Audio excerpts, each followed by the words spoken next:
Solar hybrid system के design में अक्सर नजरअंदाज हो जाने वाले दो अहम उसूल। अस्सलाम वालेकुम, मैं हूं इंजीनियर यासिर सिद्दीकी। मैंने पिछली वीडियो में सोलर हाइब्रिड सिस्टम के डिजाइन के हवाले से चंद उसूल वाजे किए थे।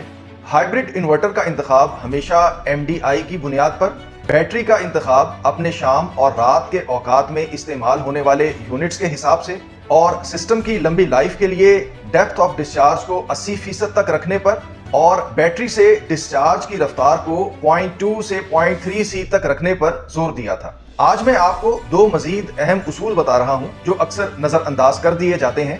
पहला उसूल ये है कि सोलर पैनल्स अपने हाइब्रिड इन्वर्टर की रेटिंग से कम 1.3 टाइम्स तक ज्यादा लगाएं।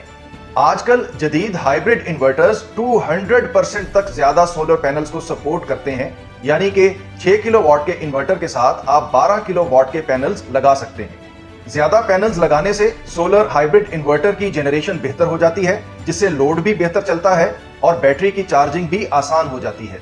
इसी तरह दूसरा अहम तरीन उसूल ये है कि बैटरी का इंतखाब करते हुए अपने सोलर हाइब्रिड इन्वर्टर की रेटिंग से कम 2 गुना बड़ी बैटरी लगाएं, यानी 6 किलोवाट के इन्वर्टर के साथ कम 10 से 15 किलोवाट आवर की बैटरी लगाएं।